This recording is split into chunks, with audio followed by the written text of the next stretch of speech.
Hi everyone, my self Suraj Singh. आज आप लोगों को क्लास 10th के फिजिक्स का चैप्टर नंबर 2 जो कि magnetic effect of electric currents है, आज हम लोग स्टार्ट करने जा रहे हैं। तो सबसे पहले हमारा जो टॉपिक होगा वो होगा कि मैग्नेटिज्म क्या होता है और मैग्नेट्स क्या होता है। तो हम लोग सबसे पहले समझते हैं कि हम जो फोर्सेस है उनको हम दो पार्ट्स में डिवाइड किए थे। फोर्स को मेनली हमने किससे पार्ट में डिवाइड किया था? दो पार्ट में डिवाइड किया था। जो हमारा पहला पार्ट है वो कॉन्टैक्ट था और दूसरा क्या था? Non contact. तो नॉन कॉन्टैक्ट की कैटेगरी में हमने कुछ फोर्स को रखा हुआ था। वो फोर्स थे जैसे ग्रेविटेशनल फोर्स, मतलब बिना कांटेक्ट किए जो फोर्स लगे उनको हम लोग क्या बोलते हैं? Non contact force. तो नॉन कांटेक्ट फोर्स में हमारा क्या था? ग्रेविटेशनल फोर्स था, फिर इलेक्ट्रोस्टैटिक फोर्स था, उसके बाद हमारा मैग्नेटिक फोर्स भी उसका एक एग्जाम्पल है।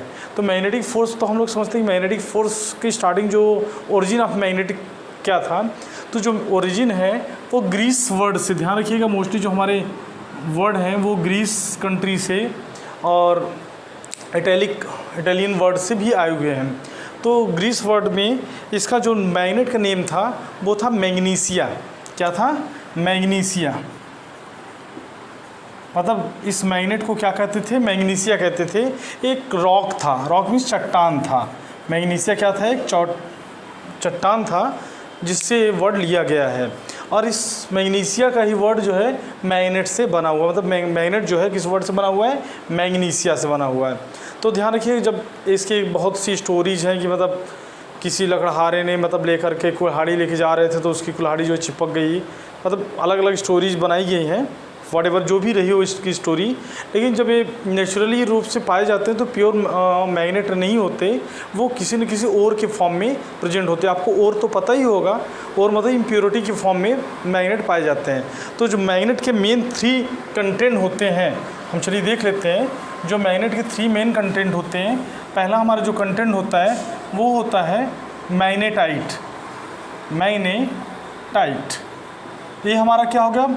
हमने कहा कि इम्प्योरिटी के फॉर्म में पाए जाते हैं मैग्नेट। तो इसका जो पहला था वो क्या पाया गया था? मैग्नेटाइट के फॉर्म में पाया गया था, मतलब इसका नेम रखा गया था उस ओर का मैग्नेटाइट। फिर दूसरा हमारा जो रखा गया था वो क्या रखा गया था? लोडस्टोन। दूसरा जो हमारा ओर पाया गया था किसका? मैग्नेट का, वो रखा गया था लोडस्टोन। क्लियर है? अब तीसरा हमारा जो पाया गया था वो आयरन ऑक्साइड था। आयरन ऑक्साइड था। ध्यान रखिएगा, जो सबसे ज़्यादा मात्रा में पाए जाने वाला ओर था वो यही आयरन ऑक्साइड था, जिसको Fe3O4 भी हम लोग कहते हैं। मतलब Fe3, इसका जो आयरन का ऑक्साइड था वो Fe3O4 था। ध्यान रखिए, इन सभी से ज़्यादा मात्रा में पाया जाने वाला यही था और मतलब अयस्क होता है। मैग्नेटाइट, लोडस्टोन, आयरन ऑक्साइड में सबसे ज़्यादा जो मैग्नेट का ऑक्साइड पाया गया था वो क्या पाया गया था? Iron oxide, that is Fe3O4। Clear है? अब यहाँ Fe3O4 में जो मैग्नेटाइट है ये सबसे ज़्यादा पाया गया, तो इसके बारे में और ज़्यादा स्टडी किया गया कि भाई फेरस का ऑक्साइड है तो ये क्या कर सकता है। तो इसमें देखा गया कि इसकी प्रॉपर्टी थी कि आयरन या फिर उससे सिमिलर जो मेटल्स थे उनको अट्रैक्ट कर रहा था। जैसे आयरन मैग्नेट की प्रॉपर्टी होती है, सभी मैग्नेट वैसे इसमें सब में होते हैं। तो इसमें किसको अट्रैक्ट कर रहा था? आयरन, निकिल, कोबाल्ट, इन सभी को क्या कर रहा था? ये अट्रैक्ट कर रहा था, मतलब अपनी तरफ खींच रहा था। अब इसके बारे में और भी, जब भी एक नॉन कॉन्टैक्ट फोर्स है, एक नई चीज़ जनरेट हुई थी, तो सबसे पहले हम बताते चलते हैं कि फोर्स तो होता है, नॉन कॉन्टैक्ट होता है, जो कि ग्रेविटेशन फोर्स से स्ट्रॉन्ग होता है, बट इलेक्ट्रोस्टैटिक जो कि हम लोग पहले पढ़ चुके हैं उससे वीक होता है। अब इसके बारे में देखेंगे कि इसे कई फॉर्म में पाए जाते हैं। तो जो मैग्नेट होते हैं, हमने 3 नेम बताया, इसको नोट करने की ज़रूरत है, ये तीनों हमारे लिए इम्पॉर्टेंट है। चलिए हम लोग आगे चलते हैं। हमारा आगे जो है वो है मैग्नेट के बारे में नेक्स्ट स्टडी, कि जो मैग्नेट होते हैं किस फॉर्म में पाए जाते हैं, इनका जो शेप होता है उसके अकॉर्डिंग इनका नेम चेंज किया गया है। शेप के अकॉर्डिंग, जैसा शेप है उसी हिसाब से इसका नेम रखा गया है। जैसे अगर ये रेक्टेंगुलर शेप में है, रेक्टेंगुलर शेप में अगर निकाला गया, क्योंकि ध्यान रखिएगा जो नेचुरली मिले थे उनका कोई शेप नहीं था, तो उनका कोई वर्क नहीं था। बाद में आर्टिफिशियल मतलब उसको और भी ज़्यादा मतलब क्लियरफाई किया गया, उसको क्लीन किया गया और फिर उसको मैग्नेट बनाया गया। तो उसको मैग्नेट बनाने के बाद उसको शेप दिया गया और शेप के अकॉर्डिंग उनकी अलग अलग प्रॉपर्टी थी। जैसे कि अगर रेक्टेंगुलर शेप में है तो रेक्टेंगुलर शेप को हम लोग बार मैग्नेट कहते थे। क्या कहते थे? Bar magnet. ठीक है, मतलब अगर ब्रिक के फॉर्म में जैसे ईंट होता है आप लोग देखिए, या इवन ब्रिक जरूरी नहीं है, ये सिलेंड्रिकल फॉर्म में अगर आपका ग्लास है या फिर कोई भी सिलेंडर आप लोग इमेजिन करते हैं तो वो सिलेंड्रिकल फॉर्म में जो होगा वो भी हमारा बार मैग्नेट में ही कंसीडर किया जाएगा। मतलब ब्रिक भी हो सकता है, इवन आपका डस्टर हो सकता है, ये मार्कर हो सकता है। ठीक है, मतलब कुछ भी हो, जल्दी सिलेंड्रिकल फॉर्म में हो या फिर रेक्टेंगुलर। तो यहाँ पे ध्यान रखिएगा, रेक्टेंगुलर हमने लिख दिया, सिलेंड्रिकल फॉर्म में भी हो सकता था। सिलेंड्रिकल फॉर्म में भी अगर रहेगा तो भी क्या होगा? बार मैग्नेट होगा। अभी हम इसके बारे में बढ़ेंगे। फिर हमारा नेक्स्ट होगा horseshoe magnet. Horseshoe magnet, horseshoe magnet मतलब इसको जो है यू शेप में बनाया गया, यू शेप में मैग्नेट को बना करके लिया गया, तो उसको हम लोग क्या नाम देंगे? Horseshoe magnet. हमारा जो नेक्स्ट होगा वो होगा मैग्नेट नीडल। मैग्नेट, हमने कहा कि केवल इसके शेप पर इसके नेम दिए गए हैं। तो मैग्नेट नीडल में क्या होता है? एक सुई की तरह, पतला सा सुई की तरह जो होगा नीडल के शेप का होता है, जो कि लगभग बार मैग्नेट के ही कैटेगरी में उसको रखा जाएगा। क्लियर है? तो इस तरह से हमने देखा कि शेप के अकॉर्डिंग मैग्नेट्स को अलग अलग नेम दिए गए हैं। अब हम चलिए समझते हैं कि रेक्टेंगुलर शेप या बार मैग्नेट में क्या क्वालिटी होती है। आई होप कि आप लोग ध्यान से देख रहे होंगे और आज का वीडियो रियली करें कि इम्पॉर्टेंट होने जा रहा है और इसको ध्यान से देखा करिए। वीडियो के क्वालिटी पर नहीं जाना है आपको कंटेंट क्या प्रोवाइड किया जा रहा है उसको देखिए, आपको बेनिफिट होगा। बाकी आपकी मर्जी जो आप करना चाहें। तो चलिए हम लोग समझते हैं। आप केवल कि स्टार्टिंग कैसी है, एंडिंग कैसी है, वो उस पर डिपेंड नहीं करता। आप कंटेंट में देखिए कि वीडियोज़ में है क्या हमारे लिए कुछ मिलने लायक है कि नहीं, हम किसी तरीके से उसमें कुछ निकाल पाएँ, आपके लिए बेहतर होगा। और हम जो यहाँ पे चीज़ें आपको दे रहे हैं डेफिनेटली वो एक्स्ट्रा होंगी, कुछ आपको नई चीज़ें उसमें इंक्लूड की जाएंगी, जोड़ी जाएंगी। हर दिन कुछ नया हम आपको देते रहेंगे। तो चलिए हम लोग समझते हैं रेक्टेंगुलर शेप बार मैग्नेट तो हो गया सिलेंड्रिकल। अब हम लोग आगे बढ़ते हैं। Properties of bar magnet. Bar magnet की प्रॉपर्टी हम लोग देखते हैं। तो बार मैग्नेट की प्रॉपर्टी में होता है कि बार मैग्नेट को अगर इस शेप में बनाया जाए तो इसका एक एंड होता है नॉर्थ और एक दूसरा एंड होता है साउथ। तो ये पहले तो नॉर्थ और साउथ होता क्या है और कहाँ से डिफाइन किया गया? ध्यान रखिएगा, ऐसा कोई एंड नहीं होता। सिर्फ और सिर्फ जिस तरह से हमने देखा था कि चार्ज के दो अपोजिट होते हैं, मतलब एक पॉजिटिव होता है एक नेगेटिव होता है, वैसे भी देखा गया कि मैग्नेट की भी दो अपोजिट पोल्स कह सकते हैं या दो अपोजिट एंड्स कह सकते हैं, और उनका दो अपोजिट नेचर भी था। अपोजिट नेचर था तो उनको एक 1 कह सकते थे, एक 2 को कह सकते थे। फिर अगर एक बार मैग्नेट को दूसरे बार मैग्नेट के पास ले आया गया, रैंडमली ले आया गया, तो देखा गया कि वो अट्रैक्ट कर लिया एक दूसरे को। फिर क्या किया, अगर घुमा के ले आया गया तो वो अट्रैक्ट नहीं करा, रिपेल्स करने लगा। मतलब अगर हम 2 बार मैग्नेट को इमेजिन करते हैं कि हमारे पास 2 बार मैग्नेट इस तरह से हैं, अब दोनों को हमने ऐसे लिया तो अट्रैक्ट कर लिया, फिर हमने रैंडमली ऐसे ही इसको घुमा दिया और घुमा देने के बाद क्या किया, वो रिपेल करने लगा। तो देखा गया फिर ऐसा हो क्यों रहा है, फिर हमने किया तो अट्रैक्ट किया, फिर से हमको घुमाया तो रिपेल करने लगा। तो कहीं ना कहीं हमारे दिमाग में क्लिक किया कि कहीं ऐसा तो नहीं ये दोनों सेम टाइप क्यों हों। फिर इसके बारे में ज़्यादा रिसर्च किया गया, बताया गया कि हाँ ऐसा भी कुछ होता है, ये दोनों एक ही टाइप के पोल्स हैं, एंडिंग हैं, और ये दोनों एक ही पोल्स हैं और like poles repel to each other just like as the like charge repels to each other. जिस तरह से लाइक चार्ज एक दूसरे को रिपेल कर रहे थे, वैसे लाइक पोल्स भी एक दूसरे को रिपेल कर रहे हैं। बात क्लियर है? तो यहाँ से हम लोग देख रहे हैं कि इसको क्या कर रहा है, रिपेल करने लगा, इस इधर से की तो अट्रैक्ट करने लगा। तो ये कहानी तो क्लियर हो गई। अब देखा क्या गया कि जब इनको फ्रीली हैंग किया गया, किसी बार मैग्नेट को फ्रीली कहने का मतलब एक थ्रेड से किसी छत पे आप क्या करिए, कहीं पर भी एक फिक्स पॉइंट पे इसे लटका दीजिए, तो क्या करेगा, उसको ऑसिलेट करने के लिए फ्री रहे। वो ऐसा ना हो कि एकदम फिक्स रहे, ऐसे पकड़ के रख दे, नहीं, उसको फ्री रहे। तो धीरे धीरे वो कर करके वो एक एंड नॉर्थ में चला जाएगा, एक एंड साउथ में चला जाएगा। कब? जब उसके पास कोई दूसरा बार मैग्नेट ना रहे। तो जैसे ही उसके पास हम दूसरा बार मैग्नेट ले आते हैं तो उसमें क्या होता है, डिफ्लेक्शन होता है। डिफ्लेक्शन होने का मतलब है कि वो अपने पोल्स को भूल जाता है, मतलब जो नॉर्थ और साउथ में है वो भूल जाता है, फिर से वो हमारे बाहर वाले दूसरे जो मैग्नेट है उसके अकॉर्डिंग ही घूमना शुरू कर देता है। फिर जैसे हमने दूसरा मैग्नेट को हटाया फिर से वो अपने ही पोजीशन पे हो गया। बात क्लियर हुई। तो इसका मतलब जो नॉर्थ में जा रहा है तो उसका हम लोग नेम ही रख दिए, जो नॉर्थ में गया उसका एन लिख दिए, जो साउथ में गया उसको हम क्या लिख दिए, यस लिख दिए। नॉर्थ को एन, साउथ को यस लिख दिए, कोई डाउट नहीं है।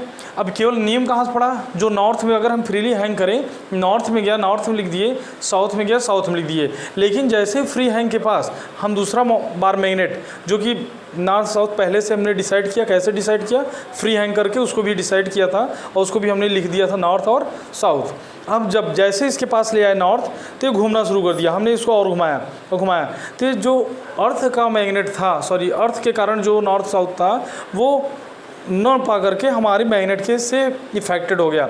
तो दिमाग में लगा कि आखिर ये नॉर्थ साउथ में गया था और फिर बाहर का जो मैग्नेट था उसको इसके पास ले आए तो अपना डायरेक्शन चेंज करने लगा। फिर और ज़्यादा रिसर्च किया तो दिमाग में ये आया कि कहीं अर्थ के अंदर एक बहुत बड़ा सा मैग्नेट है जो कि हमारे मैग्नेट के अपोजिट डायरेक्शन में रखा गया है। रखा गया मतलब पहले से वो बना हुआ है। तो अगर ये हमारा मतलब हमारा पोल्स का अपोजिट उसमें पोल्स है, वो भी बार मैग्नेट है, ये भी बार मैग्नेट है, तो नॉर्थ इसका जो हमारा नॉर्थ है उसका क्या होगा, साउथ। उसी साउथ के कारण ये क्या आ रहा है, मतलब इमेजिन करिए कि कुछ इस तरह का हमारा अर्थ है और यहाँ पे ये हमारा नॉर्थ होगा और यहाँ पे क्या होगा, साउथ होगा, जिसके कारण से बाहर रखा हुआ जो मैग्नेट है उस नॉर्थ को देख करके क्या आ गया, इसका साउथ में अट्रैक्ट कर लिया। हमने कहा कि opposite poles attract to each other like poles repels to each other. तो जैसे इसको फ्री लटकाया गया, इसको यहाँ इस तरह से किसी सरफेस से फ्री लटकाया गया, तो ये कहाँ पे जाके लटका, साउथ की तरफ चला गया और एक नॉर्थ की तरफ चला गया। तो ये देखा गया कि बाहर से प्रभावित हो रहा है, किससे प्रभावित हो रहा है कि अगर अपोजिट पोल्स इसके पास आ रहा है तो उसके डायरेक्शन में चला जा रहा है। कहीं ना कहीं अगर हम बाहर वाला मैग्नेट नहीं रखते हैं तो अर्थ के मैग्नेट से क्या हो रहा है, प्रभावित हो रहा है। यही एक कारण है कि बार बार ये साउथ में चला जा रहा है और एक नॉर्थ में चला जा रहा है, जबकि वास्तव में ये अपोजिट पोल्स है, ना कि नॉर्थ है ना तो साउथ है। केवल अपोजिट पोल्स थे तो इनका हम लोग रख दिए साउथ, इसका रख दिए नॉर्थ। और अर्थ के अंदर देखे तो क्या था, मतलब इमेजिन किए कि अर्थ के अंदर यहाँ का जस्ट अपोजिट रहा होगा पोल्स।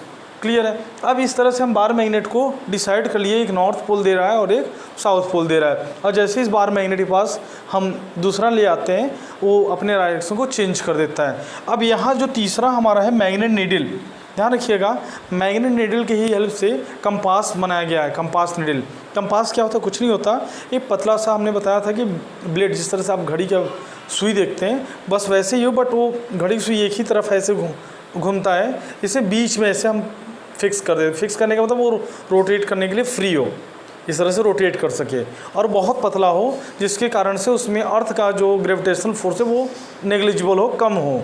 नहीं तो बहुत ज़्यादा फोर्स होगा, दबा रहेगा तो घूमेगा नहीं अर्थ के मैग्नेट से।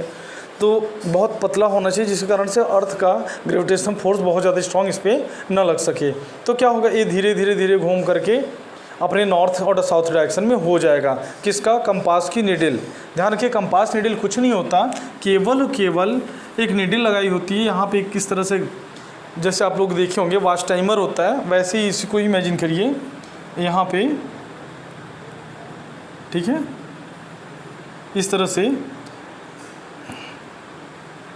यहाँ पर इस तरह से घूमने के लिए क्या होता है, फ्री होता है। तो एक जाकर के कहाँ पे चला जाता है, नॉर्थ में चला जाता है और एक साउथ में चला जाता है।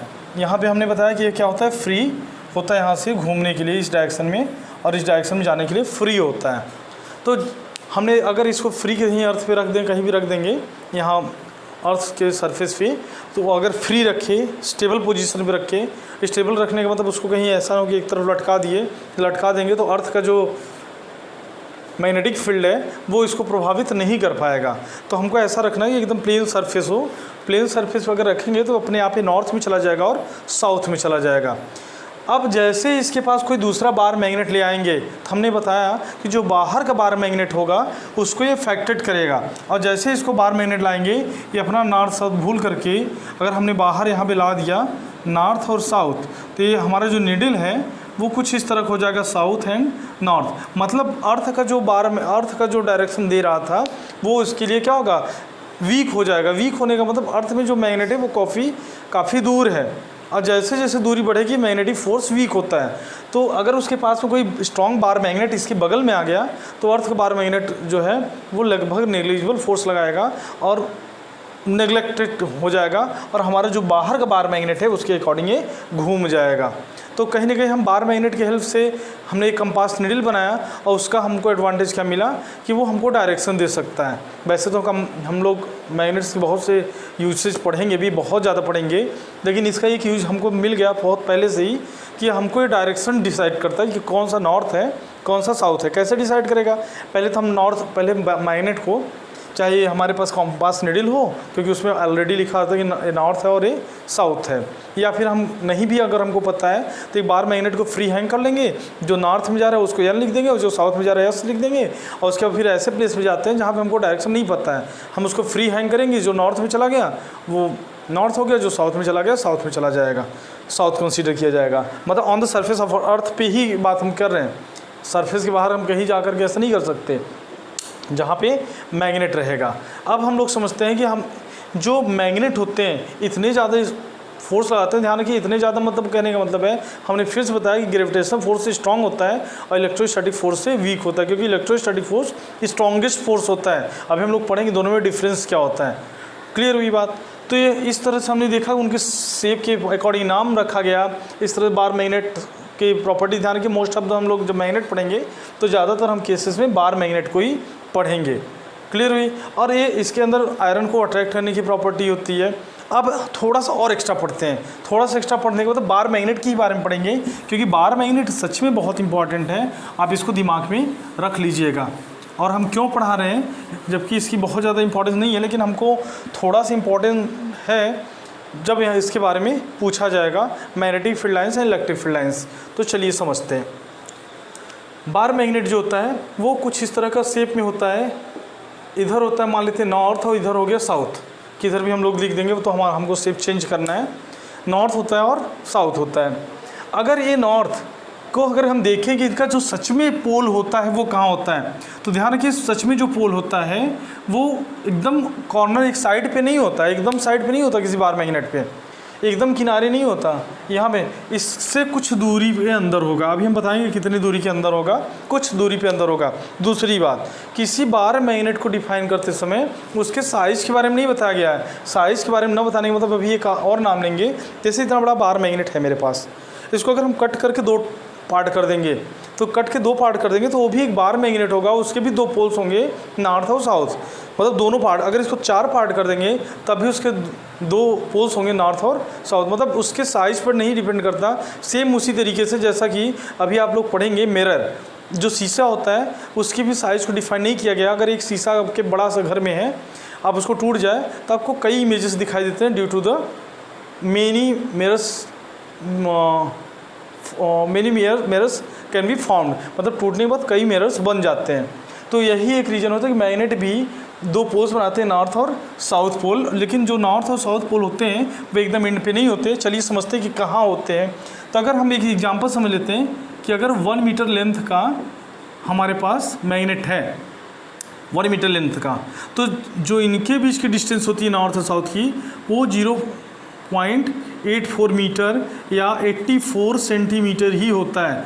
कुल मिलाकर के समझिए कि 1 मीटर में 0.8 सेंटीमीटर इधर कॉर्नर साइड को छोड़कर कितना 0.8 सेंटीमीटर इस किनारे को छोड़ दिया जाए और 0.8 सेंटीमीटर इस किनारे को छोड़ दिया जाए 1 मीटर। लेकिन अगर यही 2 मीटर का हो तो सिंपल सी बात है कि यहाँ पे कितना छोड़ना है, 0.8 का दोगुना कर देंगे तो यहाँ पे इतना हो जाएगा और यहाँ पे इतना हो जाएगा, तो 1 ये हो जाएगा 0.8 सेंटीमीटर, नहीं सॉरी 8 सेंटीमीटर, 8 सेंटीमीटर और 8 सेंटीमीटर इस किनारे पे छोड़ के। कब 1 मीटर का हमारा मैग्नेट होगा तब। अगर 2 मीटर का होगा तो 16 सेंटीमीटर इस साइड छोड़ दीजिए और 16 सेंटीमीटर इस साइड छोड़ दीजिए, बाकी जो बचेगा वो दोनों पोल्स के बीच की डिस्टेंस होगी। मतलब जो पोल्स होते हैं मैग्नेट में वो एकदम कॉर्नर पे नहीं होते, वो कहाँ होते हैं, इधर से कुछ डिस्टेंस छोड़ करके। अगर 1 मीटर का है तो कुल मिलाकर जो रेशियो होता है, तो ध्यान रखिए जो एक्चुअल लेंथ होती है इसको बोलते हैं हम लोग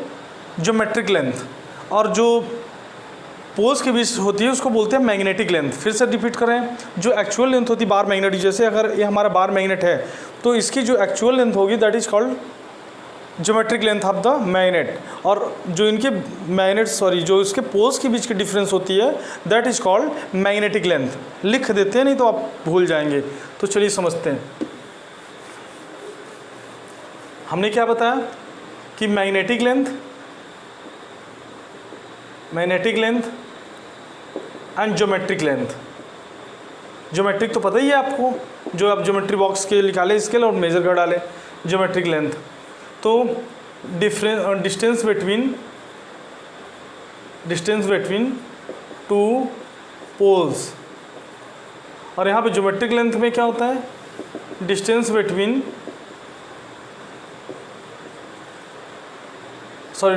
नहीं, एक्चुअल लेंथ ऑफ मैग्नेट। ध्यान रखिए, अगर रेशियो निकालें magnetic length to geometric length, magnetic length upon geometric length, बोल रहे हैं आप लिख लीजिएगा, magnetic length upon geometric length is equal to, magnetic length हमने बताया 0.84 अपॉन 1 या 84 अपॉन 100। ये हमारा हो जाएगा रेशियो, ज्योमेट्रिक लेंथ और मैग्नेटिक लेंथ का रेशियो। आई होप कि आपको समझ में आ रहा होगा। अब हम लोग आगे की तरफ चलते हैं कि मैग्नेटिक फील्ड लाइंस को हम लोग डिफाइन कैसे करते हैं, मैग्नेटिक फील्ड को डिफाइन कैसे करते हैं। तो मैग्नेटिक फील्ड लाइंस को जो डिफाइन करते हैं, हमें मानते हैं कि जब बार मैग्नेट रखे जाते हैं, जब बार मैग्नेट रखा जाता है, ध्यान रखिए मोस्ट हम लोग बार मैग्नेट के बारे में पढ़ेंगे और बस बार मैग्नेट को पढ़ करके आज हम एंड भी करेंगे। तो हमने कहा कि जब बार मैग्नेट को रखा जाता है तो ये माना जाता है कि जो नॉर्थ पोल है वहाँ से मैग्नेटिक फील्ड लाइंस निकलती हैं और कहाँ पे जाती है, साउथ में। This is an imaginary line. ये केवल कल्पना की गई, मात्र एक इमेजिनेशन है कि कोई लाइन निकलती है जो कि उसकी इंटेंसिटी को डिफाइन करती हैं। तो एक इमेजिनरी लाइन है जो कि नॉर्थ पोल से निकल कर के कहाँ पे एंड होती है, साउथ में एंड होती है। ठीक है, इस तरह से यहाँ पर जा रही होती है। और यही मैग्नेटिक फील्ड लाइंस उसके मैग्नेटिक फील्ड लाइंस उसकी इंटेंसिटी को डिफाइन करती है कि जितना ज़्यादा मैग्नेटिक फील्ड लाइंस नॉर्थ से साउथ की तरफ जाएंगी उतना ही स्ट्रॉन्ग मैग्नेटिक फील्ड वो बनाएगा। मैग्नेटिक फील्ड मतलब क्या होता है, किसी मैग्नेट के चारों तरफ का वो रीजन जिस पर रखा हो दूसरा मैग्नेट या कोई आयरन या मैग्नेटिक मटेरियल मीन्स ऐसे मटेरियल जो कि आयरन से अट्रैक्ट हो रहे हों, that is called magnetic material. जैसे हमने बताया आयरन, निकिल, कोबाल्ट, ये सब क्या हो गए, मैग्नेटिक मटेरियल हो गए। मतलब इसको इन सब को क्या करता है, मैग्नेट अपनी तरफ अट्रैक्ट करता है। तो यहाँ पर अगर एक ऐसा ध्यान रखिएगा कि अगर ये फोर्सेस स्ट्रॉन्ग भी हो सकते हैं और वीक भी हो सकते हैं। अगर मैग्नेटिक फील्ड लाइंस ढेर सारी मैग्नेटिक फील्ड लाइंस जा रही हैं तो इस मैग्नेटिक फील्ड क्या होगा, स्ट्रॉन्ग होगा। अगर मैग्नेटिक फील्ड लाइंस कम जा रही हैं तो मैग्नेटिक फील्ड क्या होगा, वीक होगा। तो नंबर ऑफ फील्ड लाइंस पर डिपेंड करता है कि कितनी ज़्यादा स्ट्रॉन्ग मैग्नेटिक फील्ड बन रहा है या कितना वीक मैग्नेटिक फील्ड बन रहा है। आई होप कि ये क्लियर है। ये इमेजिनरी लाइन होती है जो कि कहीं पे जा कर के एंड भी होती है, और जैसे यहाँ पे दिखा रहा है कि जा रही हैं और यहाँ पे दिखा रहा है कि चली हैं और यहाँ पे एंट्री हो रही है। ध्यान रखिए, इसको अगर हम देखना है तो सिंपल तरीके से देख सकते हैं। प्रैक्टिकल में कुछ नहीं करना है, एक बार मैग्नेट लेना है। अगर मैग्नेटिक फील्ड लाइंस को देखना है तो क्या करना है, एक बार मैग्नेट लेना है और किसी टेबल पे एक पेज रख देना है, वाइट शीट रखना है। क्या रखना है, प्लेन वाइट शीट किसी टेबल पे। और उसके बाद आयरन के कुछ छोटे छोटे पार्टिकल्स, एकदम छोटे पार्टिकल्स आप कहाँ मिलेंगे, जहाँ पे लोहे की कटिंग वगैरह होती है वहाँ पे आपको मिल जाएंगे। आप पेज पूरे शीट पे पूरे आयरन फिलिंग्स को फैला दीजिए। आयरन फिलिंग मतलब आयरन के छोटे टुकड़े को आपको क्या करना है, फैला देना है। आयरन के छोटे छोटे टुकड़े जो आयरन फिलिंग्स के नेम से दिए जाते हैं उनको क्या करना है, फैला देना है। जब हम उनको फैला देंगे और उसके बाद वहाँ बीच में बार मैग्नेट रख देंगे। बार मैग्नेट रखने के बाद धीरे धीरे टेबल को क्या करेंगे, उससे मतलब हिलाएंगे, आप वाइब्रेट कराएंगे, आप पीटेंगे थोड़े से, धीरे धीरे देखेंगे तो जो उसका शेप होगा आपको बुक में मिल जाएगा। अभी हम आपको कोशिश करेंगे स्क्रीन पे भी प्रोवाइड कर दें, तो देखेंगे कुछ इस तरह का शेप बनना शुरू कर देगा। किसका, आयरन फिलिंग्स का। आयरन फिलिंग जो आयरन के छोटे छोटे टुकड़े हैं उनका जो है एक शेप बनना शुरू कर देगा इस तरह से। उसमें डायरेक्शन तो नहीं दिखेगा लेकिन आपको देखेगा कि इस तरह का शेप बन रहा है। तो ये हमको क्या दिखाते हैं कि मैग्नेटिक फील्ड लाइन जो कि नॉर्थ से निकल करके साउथ की तरफ जा रहे हैं। आई होप कि आपको डेफिनेटली समझ में आ रहा होगा। अगर कोशिश करने, ध्यान रखिए वीडियोज़ की क्वालिटी पर नहीं जाइए, सुविधाएँ प्रोवाइड की जा रही हैं, हम कोशिश करेंगे इन फ्यूचर बहुत ही अच्छा हम आपको वीडियोज़ दे पाएँ, लेकिन सिर्फ क्वालिटी पर नहीं, आप देखिए क्या पढ़ाया क्या जा रहा है और आपको उसमें कुछ मिल रहा है कि नहीं मिल रहा है। अगर कुछ मिल रहा है तो डेफिनेटली देखिए, और नहीं मिल रहा है तो आप कोई मतलब नहीं है कितना भी अच्छा वीडियो जो, तो उससे क्या मतलब है। तो चलिए हम लोग यहाँ पे समझते हैं। तो हमने बताया आपको कि अगर आप प्रैक्टिकल करना चाहते हैं, मैग्नेटिक फील्ड लाइन्स को एक्चुअल में देखना चाहते हैं, तो आयरन फिलिंग्स लीजिए, एक बार मैग्नेट लीजिए, वाइट शीट पर रख करके आयरन फिलिंग्स को पूरी स्प्रेड करके आप बीच में बार मैग्नेट रखिए और धीरे धीरे उसको पुश करेंगे, मतलब सेक करेंगे, वाइब्रेट कराएंगे, धीरे धीरे हल्का हल्का पीटेंगे किसको, टेबल को, तो धीरे धीरे वो क्या होगा, इस शेप में बनना शुरू कर देगा। जो डायरेक्शन तो नहीं बताएगा, लेकिन कहीं ना कहीं मैग्नेटिक फील्ड लाइन्स उसमें एक इमेजिनरी लाइन्स बनना शुरू कर देती हैं। हमने कहा कि जितनी स्ट्रॉन्ग मैग्नेटिक फील्ड, मतलब जितना ज़्यादा मैग्नेटिक फील्ड लाइन्स बनेंगी, दैट मीन्स कि उसका मैग्नेटिक फील्ड स्ट्रेंथ जो है, मैग्नेटिक फील्ड स्ट्रेंथ उस बार मैग्नेट का उतना ही स्ट्रांग होगा। अगर 100 बन नहीं है तो बहुत ज़्यादा होगा, बहुत स्ट्रांग होगा। 10 बनी थोड़ा सा वीक हुआ, मतलब वीक हुआ, 5 बनी तो और वीक हुआ, मतलब इस तरह से ध्यान रखिए। होते तो बहुत हैं, किसी भी बार मैग्नेट के infinite number of magnetic field lines imagine की जा सकती हैं, लेकिन जो देखने मिलेंगी या जो रियल में, हमने कहा ना कि यहाँ से कुछ स्टार्ट होंगे बट आगे जाकर के यहाँ पे दिखेंगे नहीं, और यहाँ पे पोस्ट पे आने के बाद फिर से दिखना शुरू कर देंगे। तो जहाँ पे जैसे अगर यहाँ देखिए और है ही नहीं, 2 ही मैग्नेटिक फील्ड लाइन्स पास कर रही हैं, इसका मतलब वीक फील्ड है। भले यहाँ पे हम लोग अगर देखें तो यहाँ पे क्या होगा, स्ट्रॉन्ग फील्ड होगा। तो ध्यान रखिए, इसी से अभी हम लोग प्रॉपर्टीज़ पढ़ेंगे, मैग्नेटिक फील्ड लाइन्स की प्रॉपर्टीज़। तो पहले हम लोग फिर समझ लेते हैं मैग्नेटिक फील्ड स्ट्रेंथ क्या होता है। तो कैपेसिटी ऑफ मैग्नेटिक फील्ड क्या होता है, तो मैग्नेटिक फील्ड क्या होता है कि किसी मैग्नेट के चारों तरफ का वो रीजन जिस पर रखा हो दूसरा बार मैग्नेट, या फिर कोई मैग्नेटिक मटेरियल अट्रैक्शन फील करे, ठीक है। बार मैग्नेट अट्रैक्शन भी कर सकता है, रिपल्सन भी कर सकता है, लेकिन मैग्नेटिक मटेरियल्स क्या करें, अट्रैक्शन फील करें, that is called magnetic field. Clear है। अब मैग्नेटिक फील्ड इंटेंसिटी क्या होता है, तो मैग्नेटिक फील्ड इंटेंसिटी मतलब कितना ज़्यादा स्ट्रॉन्ग फोर्स लगा रहा है। अब जैसे जैसे दूरी बढ़ेंगे, ध्यान रखिए, जिस तरह से चार्ज में पड़े थे कि अगर हम चार्ज से दूर जाएंगे तो मैग्नेटिक इलेक्ट्रिक फील्ड क्या होगा, वीक होगा, मतलब strength of electric field weak होगा। उस तरह से बार मैग्नेट से जितना दूर जाएंगे उतना ही इसमें क्या होगा, फील्ड वीक होगा, मतलब फील्ड की जो इंटेंसिटी होगी, स्ट्रेंथ होगा, वो धीरे धीरे वीक होता चला जाएगा। और जैसे जैसे इसके नज़दीक में आएंगे तो इसकी जो फील्ड की होती है, स्ट्रेंथ होती है, वो क्या होती है, स्ट्रॉन्ग होगी। ध्यान रखिएगा, जब चार्जेस के बारे में फोर्स निकालेंगे तो कुलम्ब्स ने डिफाइन किया है, और यहाँ पे फोर्स को या इलेक्ट्रिक फील्ड को, मैग्नेटिक फील्ड को बायो-सेवर्ट ने डिफाइन किया हुआ है। फिलहाल यहाँ पर भी जो है कुलम्ब्स लॉ ने भी थोड़ा सा आकर के अपनी बात को रखा हुआ है, बट जो हम बायो-सेवर्ट लेंगे इलेक्ट्रिक फील्ड के प्लेस पे डायरेक्ट मैग्नेटिक फील्ड के बारे में डिफिनीसन, मतलब फार्मूला दिए हुए हैं।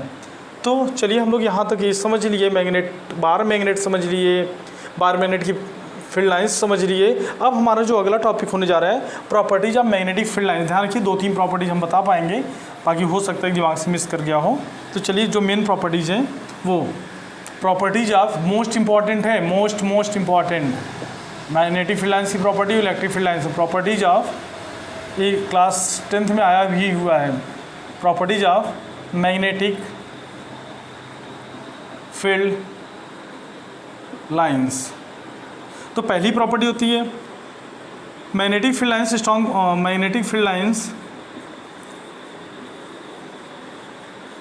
Line starts from north and into south,